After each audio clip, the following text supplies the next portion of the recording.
My name is Bob. My YouTube channel is Shortstop on Pool, and it's all about pool. I play straight pool, and I have a bunch of instructional videos and entertainment videos. But this video is about my laser cutter. Now, I make a lot of accessories, pool training tools on my laser cutter that I sell.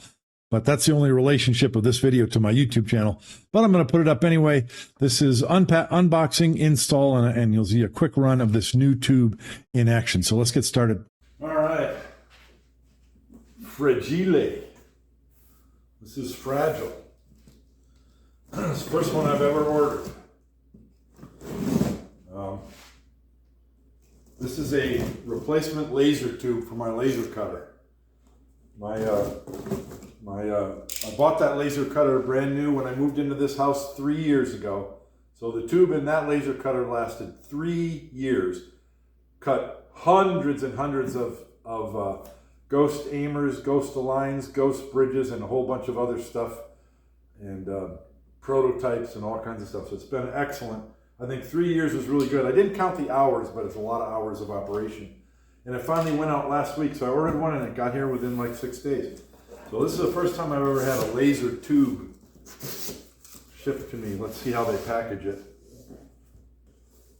Check this out. It's pretty wild. I'm going to be real careful with this.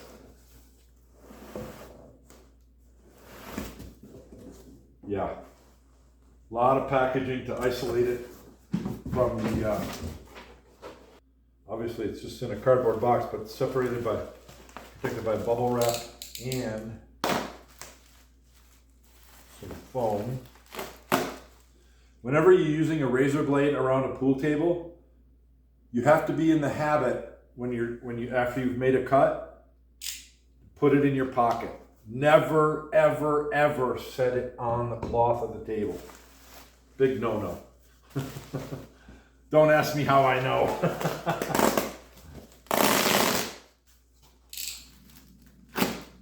Little bubble wrap and foam.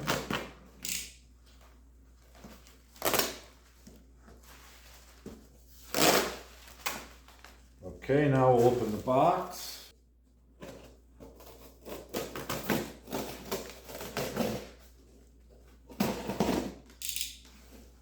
Okay. Oh, it's a little, I call it a casket box. So 2 5-sided boxes.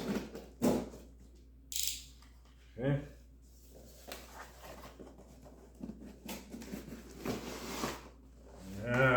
Check that out.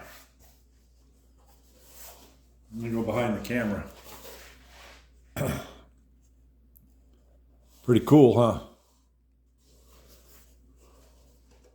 And then it has an in and an out for the water, inlet and outlet. Water flows through it. There's an inner tube and an outer tube, and the water flows through it to keep it cool.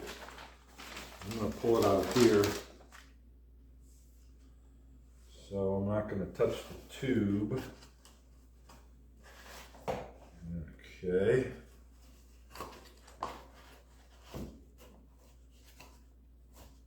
Like that.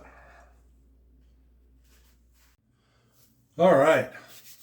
Apologize for the weird camera angle. We're in the corner of my utility room. It's a little bit of a tight fit. But this is the old tube. So there's the positive wire, plugs into this connector, and here's the negative wire, which is twisted onto here. And then there's a little zip tie holding that wire. And then we've got the one tube here with a sensor, kind of scotch taped to the side of the tube. That's the temperature sensor. And then the other tube goes over here. So this one's water outlet. That's going to be this tube. Let's make sure. Yes, it's that tube. So this is the outlet. That's the inlet. And it has a yellow arrow for the direction, and I'm sure the new one has that as well. So first things first, let's, by the way, everything's unplugged. This machine is unplugged from electricity. Let's take this connector. Oh yeah, those are just twisted together and then stuffed into this little connector. So that's easy. Let's make sure that doesn't fall in the hole. And there's nothing special about that. It's just a piece of plastic, but we'll reuse it. Why not? And then I need to see, I can probably twist this off. Maybe. Yeah. Okay. And I'll find another zip tie to secure that on there out of the way. I can do that later. Just a little bit of electrical tape.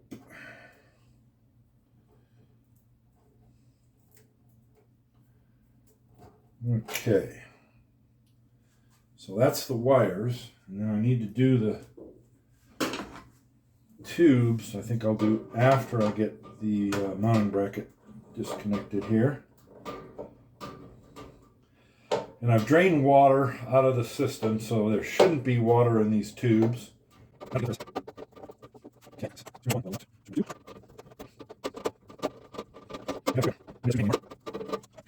Yeah.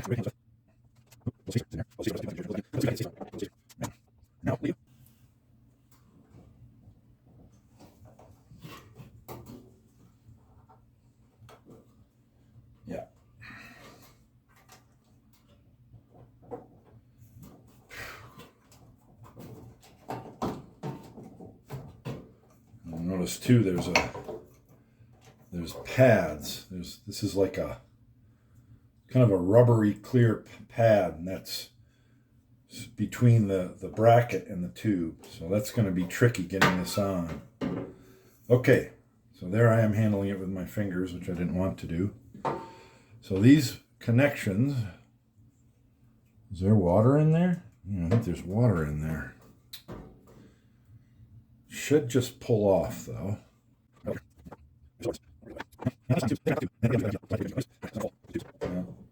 Yeah, I just need to cut this. I don't know if this is the best tube to cut it with. Okay. I'm going to cut this tube and be ready to pinch it. Yeah. Okay. No, there's not really any water up in there. There was just a few bubbles of water in the glass tube. So now we can cut this one. Oop. Yep. So yeah, there's a little puddle of water that spilled out of the tube still, but that's good. Oh, this is actually kind of handy because now my rag is damp. So I can go ahead and clean up the interior of this compartment's a little dusty. But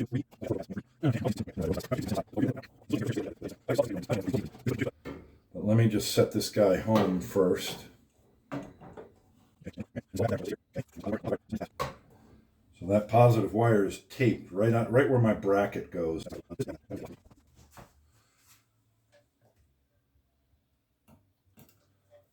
Okay.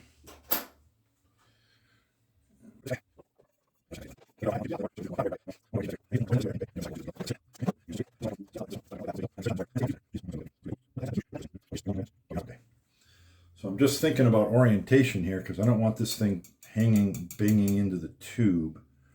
And this has to connect to that, which actually I could do right now. This wire is actually too long.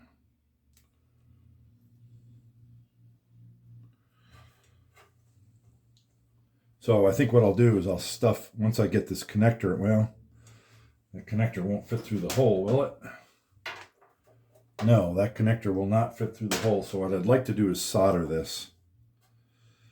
But I can do that later from the inside, because then this will go through there.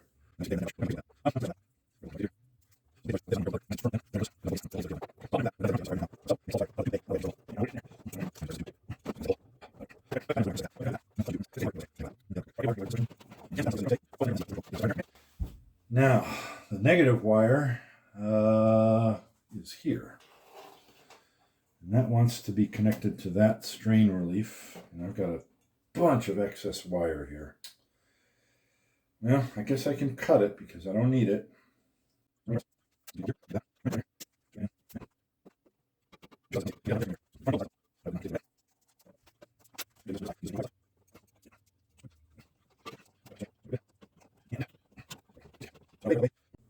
Okay, there was nothing about using a heat gun on the tube, but they did say to use denatured alcohol around the connector to make it slip on better.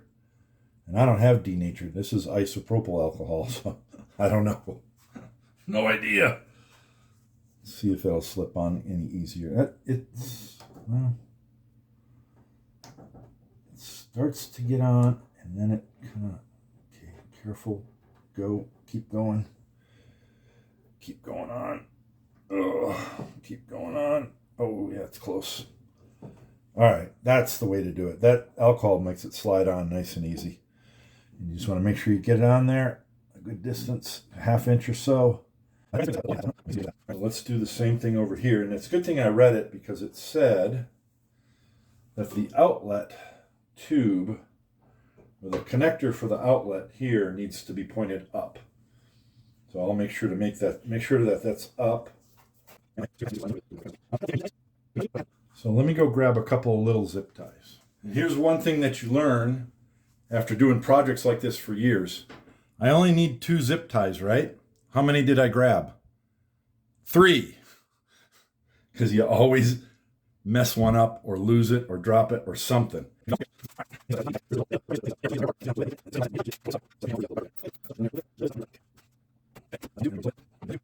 It specifically has a narrower part at the end of the tube. The connector has a narrower diameter so that you can put a little zip tie or clamp or something to hold it.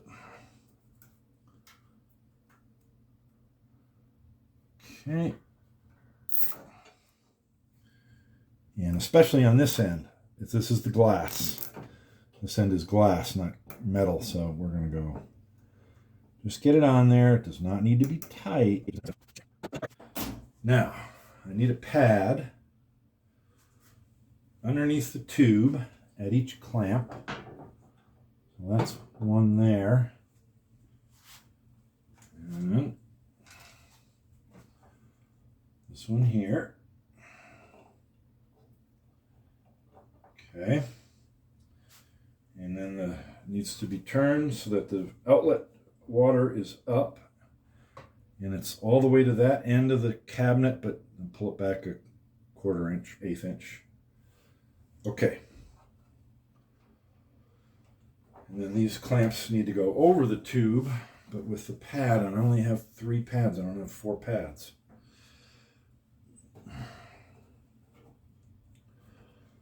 I'm going to have to loosen that screw up a lot more. And I can't. Why do they design it like this? You can't get the screwdriver into that screw. How am I supposed to turn the screw? Okay, one moment. Okay, hopefully this will fit in there. I don't know if it will. 90-degree screwdriver attachment. Be very careful. And it does not fit, so I need a shorter bit. So, one moment. Okay, so we got to go to the manual little 90-degree guy. Little 90-degree ratcheter.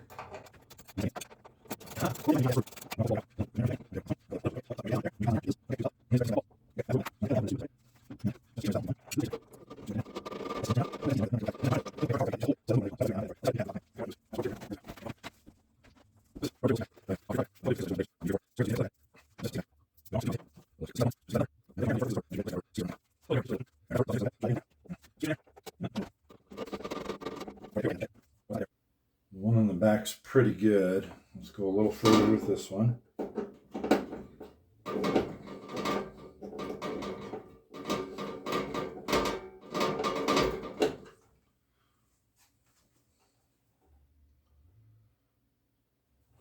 I learned my lesson about tightening screws once a long time ago.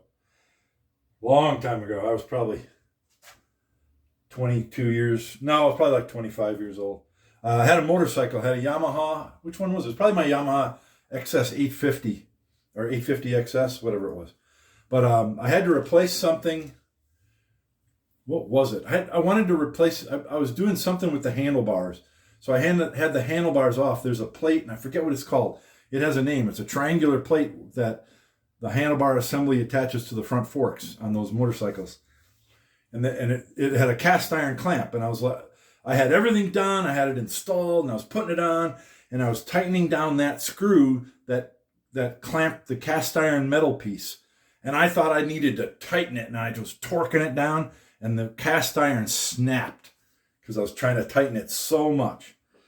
And I was like, oh, you don't need to tighten it like that. You just need to get it so it grips. That's all you need to do. That was my first lesson with the torque of fasteners. That's good. That's not moving. That one I'll tighten just a hair more. Okay. We got good distance from the back. The tube, the exit tube is up. The wires are attached and not touching anything. Let's see. This is the hose.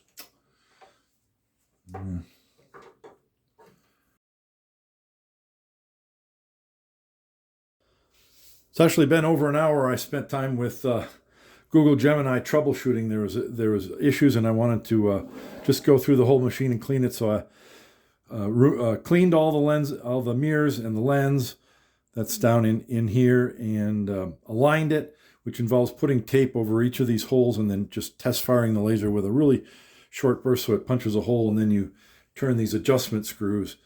There's 3 different sets of them back inside there, here, and here, in order to get everything aligned.